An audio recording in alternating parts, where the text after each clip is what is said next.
हम आज विशेष चर्चा करेंगे। आज हमारी विशेष चर्चा का विषय है दक्षिण भारत में पीएम भ्रष्टाचार पर वार। दक्षिण भारत में पीएम भ्रष्टाचार पर वार। दरअसल दक्षिण भारत में पीएम विकास की बयार, भ्रष्टाचार पर वार, क्योंकि प्रधानमंत्री ने विकास की भी बात कही है, भ्रष्टाचार पर वार भी किया है। तो दक्षिण भारत में पीएम भ्रष्टाचार पर वार, और इस विषय पर बातचीत करने के लिए हमारे साथ खास मेहमान जुड़े हुए हैं। उनसे आपका परिचय करा दें। हमारे साथ आरपी सिंह, बीजेपी के प्रवक्ता, जुड़े हुए हैं। बहुत स्वागत है आरपी सिंह जी। अजय वर्मा, कांग्रेस के नेता मैं देख पा रहा हूं। अजय वर्मा जी, बहुत स्वागत है आपका। शेखर अय्यर, सीनियर जर्नलिस्ट है, हमारे साथ जुड़े हैं। शेखर जी, बहुत स्वागत है। और अक्षया नाथ, हमारी संवाददाता, तमिलनाडु से जुड़ी हुई हैं, और बारिश का मौसम भी वहां पर है, बताया गया है। तो अक्षया नाथ से ही हम चाहेंगे कि आपसे एक दो सवाल जल्दी जल्दी करके आपको मैं फ्री करूंगा। आपके डेडिकेशन के लिए, आपके प्रोफेशनलिज्म के लिए आपकी पहले तो मैं तारीफ करता हूं। इस बारिश में आप खड़ी रही। अक्षया, सबसे पहले बताइए, ये जो मुंदरतम की जो जनसभा थी, जमीनी माहौल क्या था? कैसे आकलन करेंगे इस जनसभा का? प्रधानमंत्री ने एक तरह से तमिलनाडु में जिसको कहना चाहिए कि एनडीए के प्रचार का शंखनाद अगर कहा जाए तो गलत नहीं होगा। कैसे आकलन करेंगी? पब्लिक का क्या रिएक्शन था? निखिल, बिल्कुल यहाँ पे प्राइम मिनिस्टर नरेंद्र मोदी का जो आगमन था वो एक महोत्सव जैसे मनाना जैसे हो गया है। और यहाँ के जो लोकल लोग थे वो लाखों में आए थे।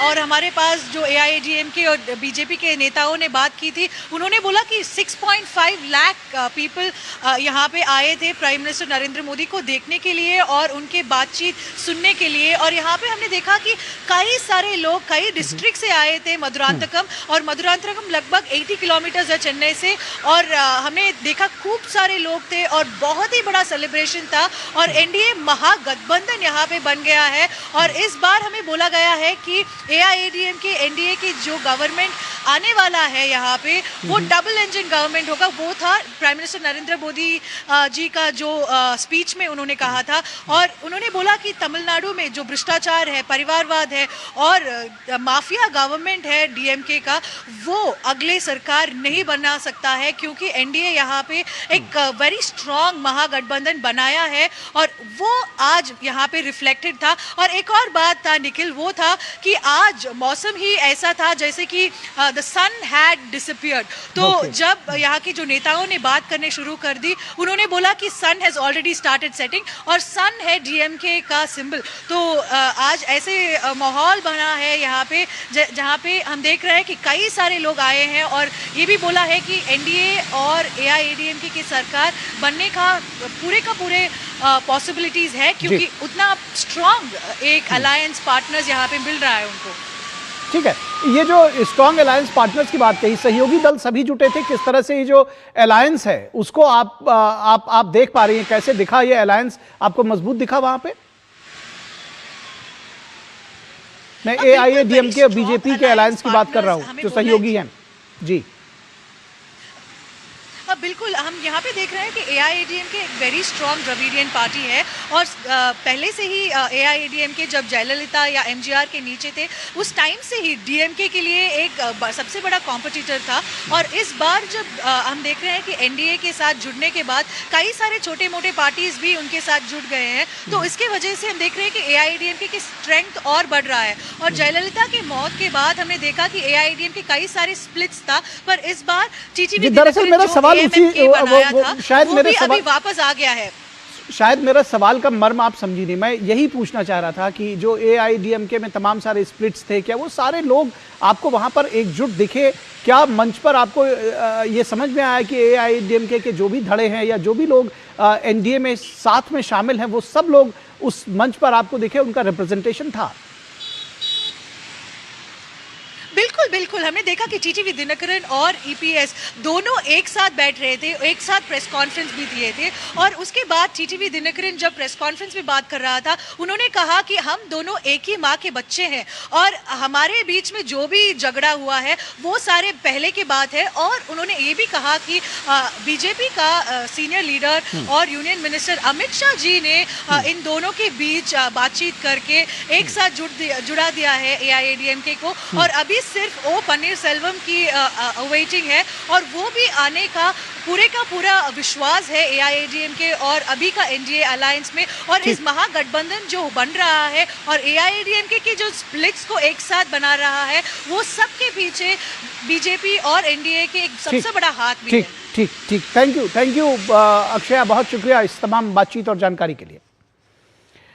और अब मैं आपके पास आऊंगा अजय वर्मा जी।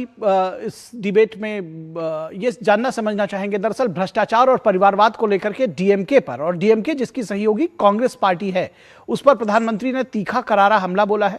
और ये कहा जा रहा है कि भाई वहां पर एंटी इनकम्बेंसी जो है उसको झेल पाने के लिए भी कांग्रेस डीएमके का गठबंधन के लिए बहुत मुश्किल हो रही है। किस तरह से आप देखते हैं कांग्रेस कैसे इस परिवारवाद और भ्रष्टाचार का जो आरोप है, कैसे इसका जवाब देगी?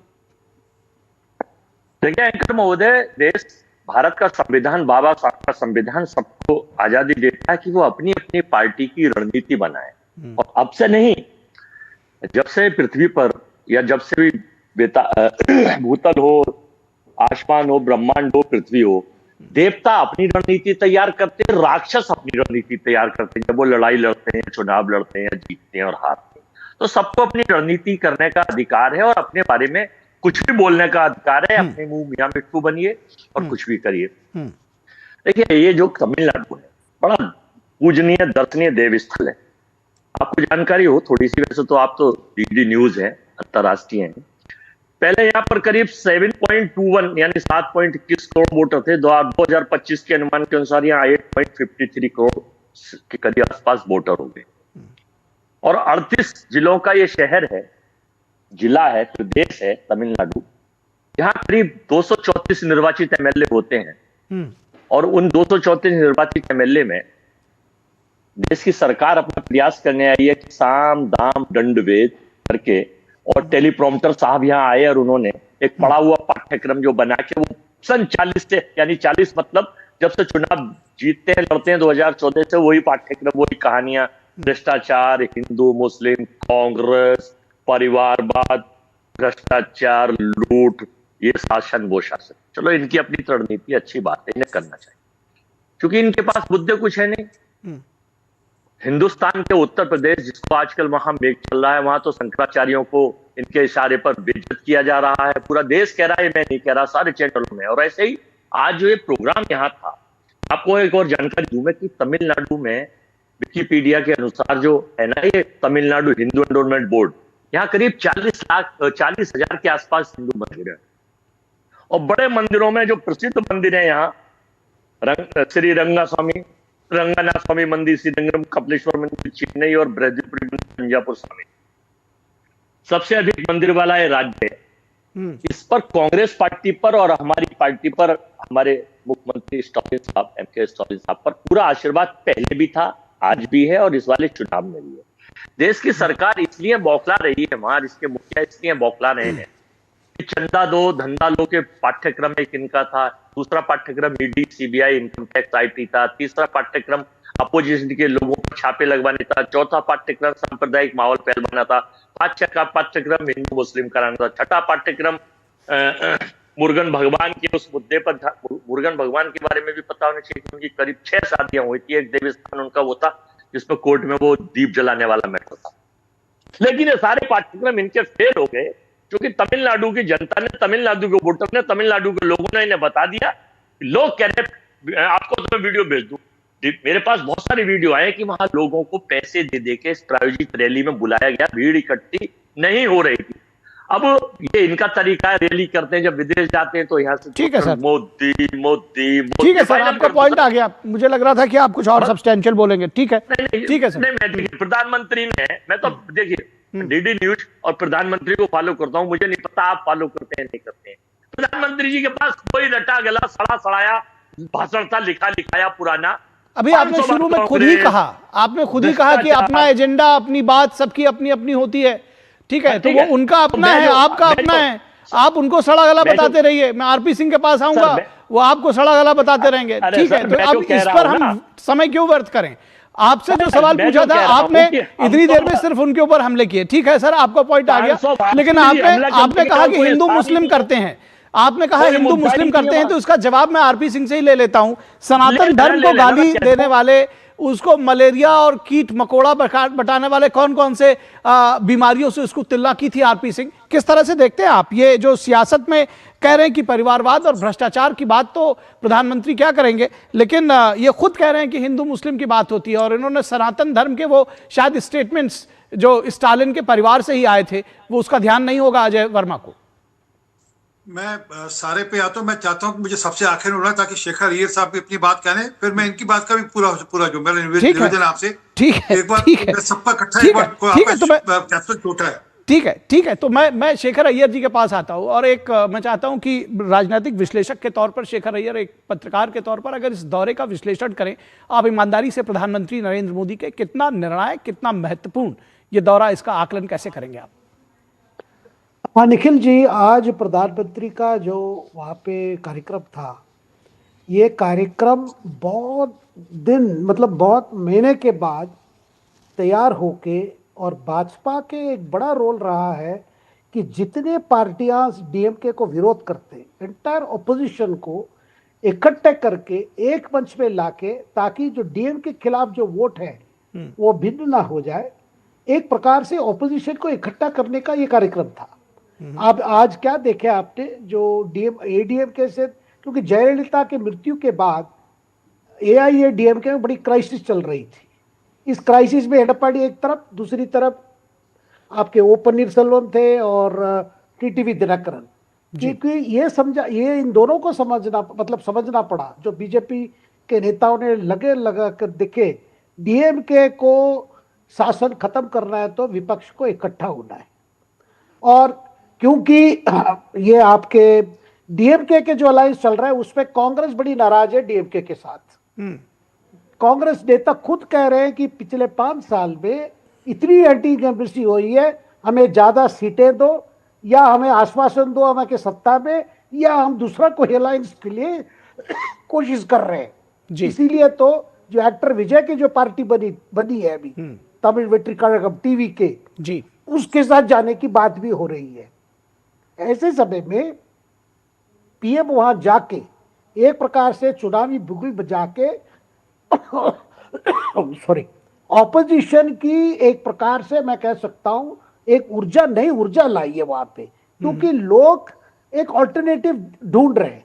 वो ऑल्टरनेटिव कौन दे पाएगा? क्या विजय की नई पार्टी दे पाएगी, या ये जो पहला जो गठबंधन बना है एआईएडीएमके और बीजेपी का, यही सवाल है। इसीलिए आज प्राइम मिनिस्टर के मीटिंग में जो बातें पीएम सामने रखी, वो सारे बातें आज तमिलनाडु चुनाव में मुद्दे हैं, बड़े मुद्दे हैं।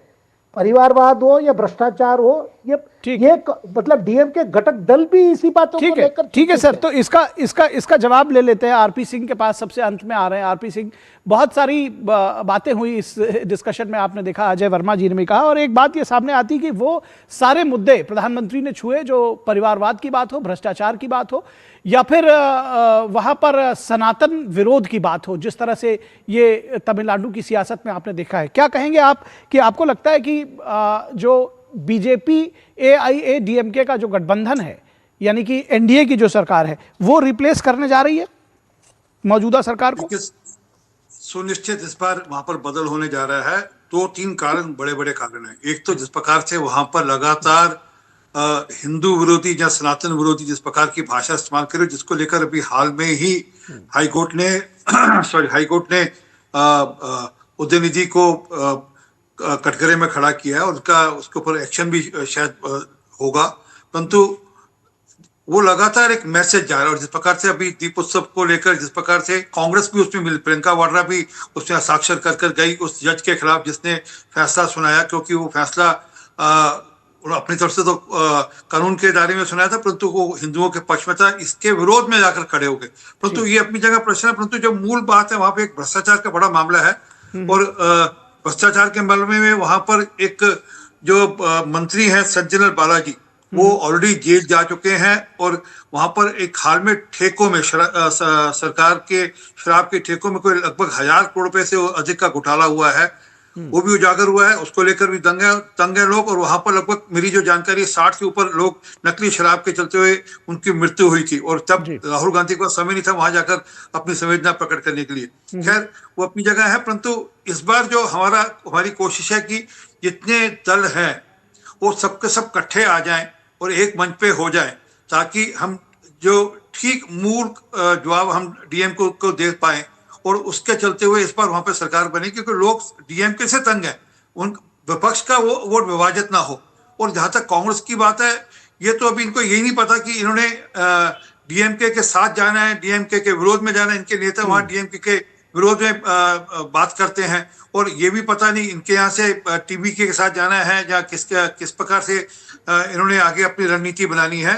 तो ये अपना घर क्लियर कर लें, परंतु मैं चाहूंगा अभय वर्मा जी थोड़ा सा भाषा का संयम बरता करें। जिस प्रकार की भाषा आप सड़ी गली और इस प्रकार का, ये ना कांग्रेस का डीएनए बार बार टीवी डिबेट पे मत लाया करें। आप अपनी निजी घर में इस प्रकार की भाषा इस्तेमाल कर दिया करें, ठीक है, परंतु टीवी डिबेट की भाषा नहीं है, इस प्रकार की भाषा इस्तेमाल करते हैं। चलिए, बहुत शुक्रिया आप सभी लोगों को। उम्मीद है कि अगली बार भाषा का स्तर जो है वो बेहतर रहेगा। आप सभी लोगों का शुक्रिया। और यहाँ रुकेंगे एक छोटे से ब्रेक के लिए। ब्रेक के बाद जब वापस लौटेंगे तो आपको दिखाएंगे